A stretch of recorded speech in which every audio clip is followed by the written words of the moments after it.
Welcome back to Streamline Entertainment. It was a good spot by Noble. Do subscribe to him. This is the VIP.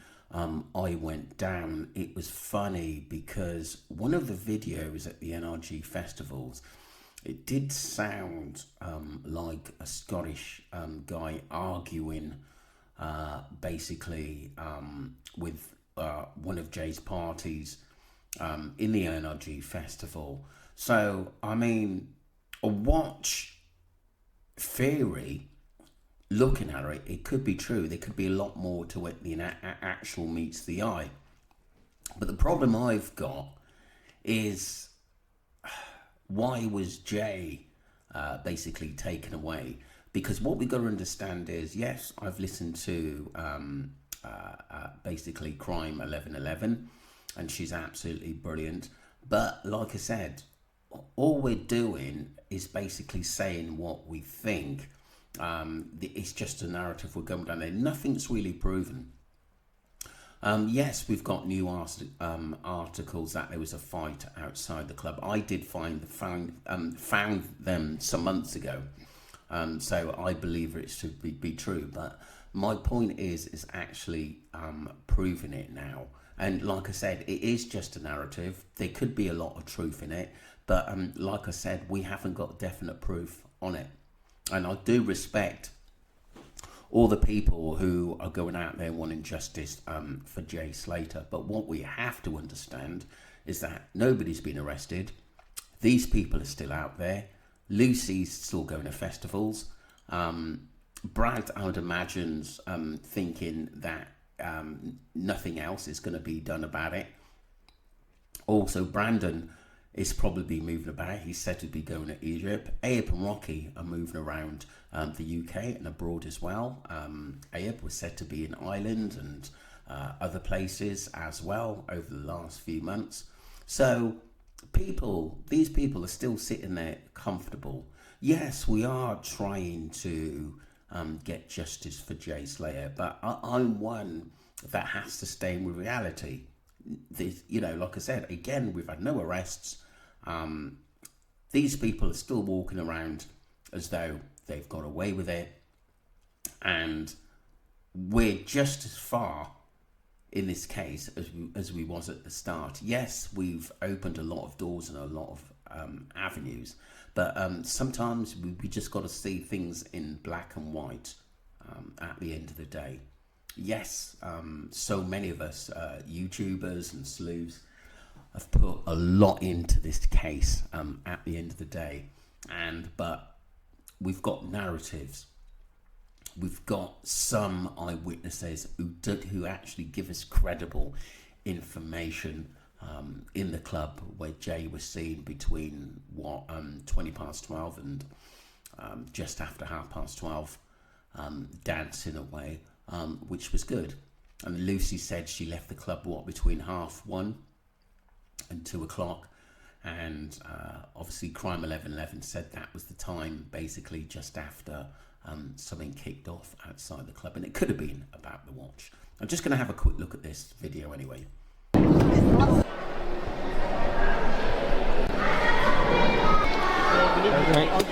What are we seeing, boys? How are we? Look at it here. Eh?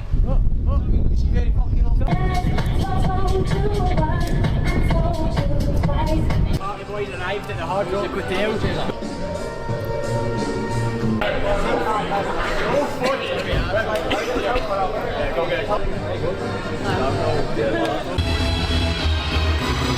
Boom, we're on. Festival started for Sandu. What else are you about?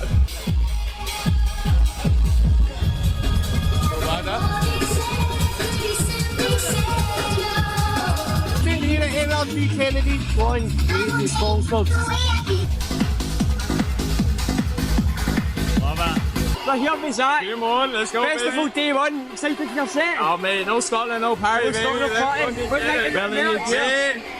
Come on, Ronaldinho, baby. Boom. This is Black Traffic.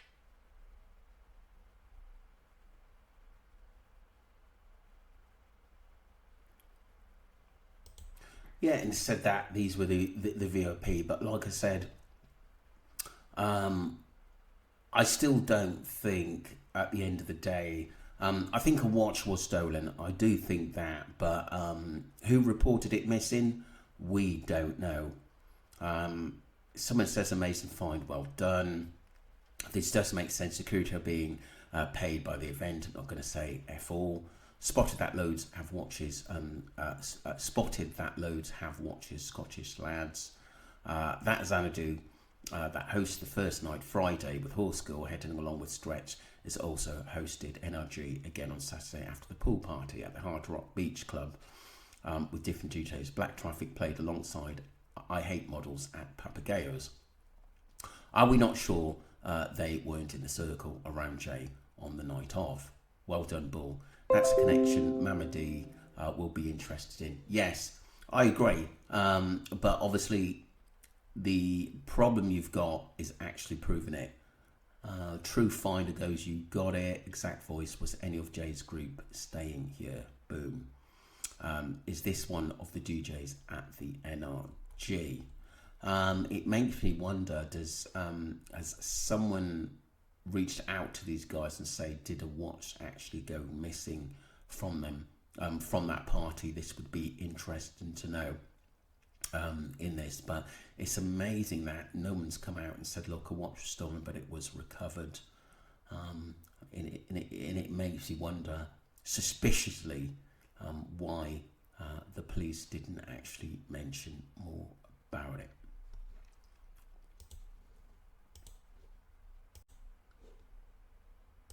Moving on to part two, it was a eyewitness who gave me some information about the maruba, which is not talked about as much.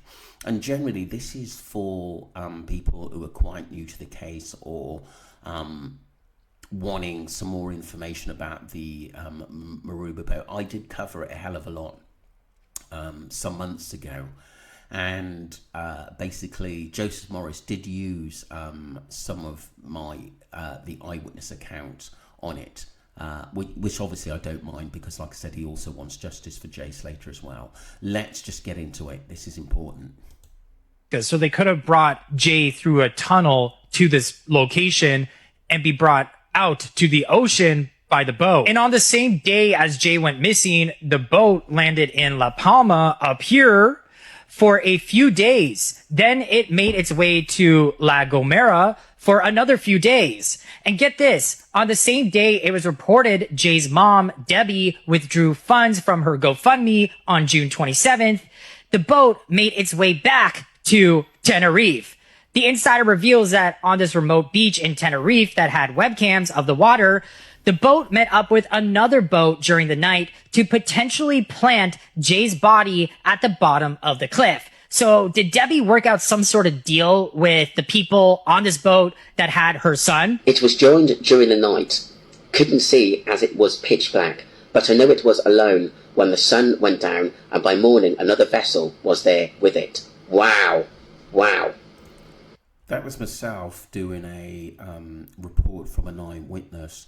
I am going to see if I can get back in contact with him, because I did ask him, can we obviously discuss it further or do a video or a live or something like that, but he never actually come back to me. But like I said, the reason why he was actually talking about the maruba, because he said there was a lot of suspicious activity before that, and he'd been watching this boat for some time.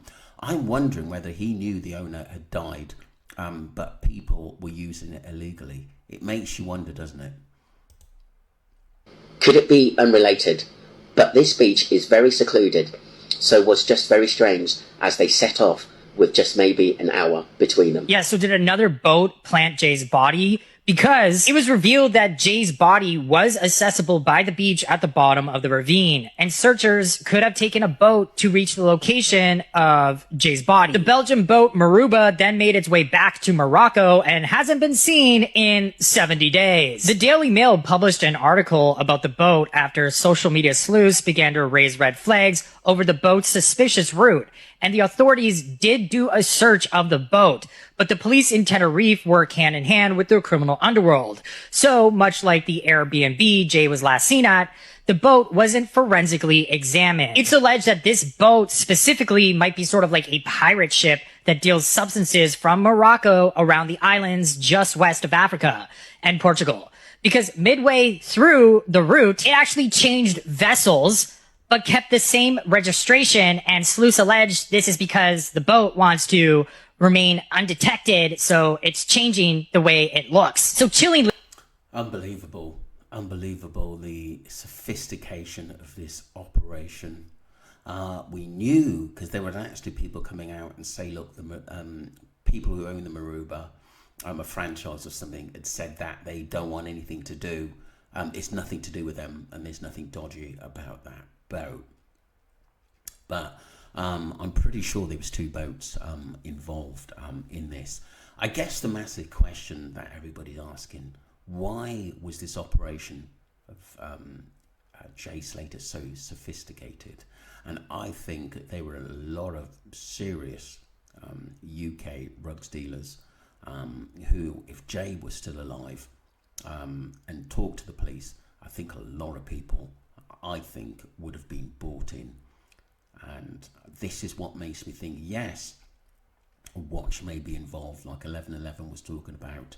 I've pinpointed a lot of good things she actually said, but we also got to look at the bigger picture. I think there was a lot of big players involved in Jay's disappearance, and I think one of them being Roman, who I think is linked to everything up due to his connections and speaking the language, and basically having a lot of say, which happens in basically the nightclub scene, which he's got something to do with, and also Massacre as well. I think he's got a lot of pull. I think that he's in with the other mayors that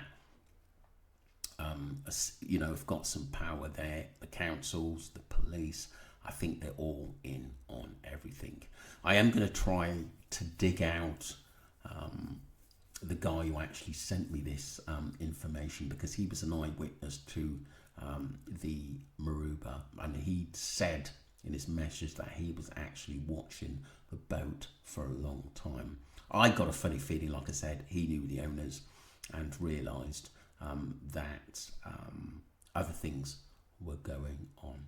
Interesting. Very, very, very interesting. Maybe he knows more, but who knows? I will go back through my messages and message him again to see what we can find out. But I just thought I'd put that back out there because I think that the Maruba could be also crucial to this case. It's a little bit more from Mariana. Let's just get straight into it. What's happening, haters? How are we doing today? Have you got your leg over yet? Right, this is a video to address some of the comments. She is funny. She's got a good sense of humour. I do like that. Do you know what I mean? Have you got your leg over yet? I've got in regards to my sober journey, and also in regards to being 146 days drug free. Now, there's a lot of comments, right? And this is where some trolls could be quite triggering to others. But the trolls really don't bother me, and if anything, you're pushing me on the FYP. So cheers for that. But in regards to comments, where I've done my substance misuse awareness videos, I'm getting comments saying, explains a lot. Says it all. You can't judge me on my past, honestly. The comments like that make me absolutely die. You don't know what I went through. You don't know what I've achieved. I've achieved a hell of a lot, and I'm going to be completely honest. 2024 has definitely been my year. So far, so good. It's been the best year I've had. It's been the most productive year I've had. I've lost 2 stone in weight. I've kicked the alcohol. I've kicked the drugs. And it's been a massively... To be honest, I didn't even know she went through any of this, to be honest with you. But listen, Mariana, thank you basically for just being honest, and respect for you being on the Jay Slater case. I know sometimes the theories have been wild, what you've put out there, but respect for you basically to come out and be honest. I respect that. And a lot of people respect you. personal development journey, and I'm really proud of myself, if I'm honest. But in regards to comments like that, you need to be careful who you're writing this to. Write it to me, I couldn't care less. But if you're going to write it on other people's pages, just remember that sometimes your comments can be really damaging, and that could break someone, and actually that could really push someone to relapse. So I think you should really consider that. Very, very, very true. Very true. Basically, we cannot attack people because we don't know what they've been through. And this is why I have a no tolerance of abusive people on my channel, because I've created a good family of people that really want justice for Jay Slater. But there are sometimes a few who come out with aggressive comments when all they have to do is just ask me my point of view over something, and I'll put that forward to them. And I think Mariana has put some great stuff in the early days out there that people should actually listen to. I know I myself sometimes put out some crap when I think, oh Jesus, what have I done? I should have looked into it a little bit more. But look, I think everything we do, especially coming online, it takes a lot of work, it takes a lot of effort, and sometimes you don't feel like it because you're not feeling 100%. But I don't want to personally let people down, because people have invested in me like I've invested in them, and it's important to hear people's stories because not everyone's life is perfect. So respect to Mariana. Just because you haven't got your leg over in a while, you're going to damage someone on a social media platform. Just because I post content on Jay Slater. I've followed the case from day one. I've got notes from day one. Every single time there's a new event, I've got all the dates. I've got all my information. And I know for 1,000% I can guarantee it's not Jay Slater in that casket that's 6 feet under. Until that body's been brought up from the ground and opened and released, that's when the truth's going to come out. I'm going to keep posting on it because I'm passionate about it, and I believe whatever's gone on, he deserves justice out of all of it. But don't come trolling someone because of their content. You don't know nothing about me. You will never know anything about me either.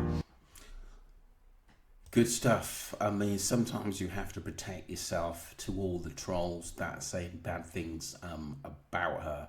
Look, if you don't agree, sometimes it's best not to say anything or just tell her you don't agree, but just be polite about things. As content creators, we're not asking for much at the end of the day, but there has to be a leeway and sometimes no tolerance for abuse, because I do think people have sort of gone in heavy on it, and there's no need to, and we don't know what people have been through, and I certainly don't want to be pushing someone over the edge like that, or have that in return.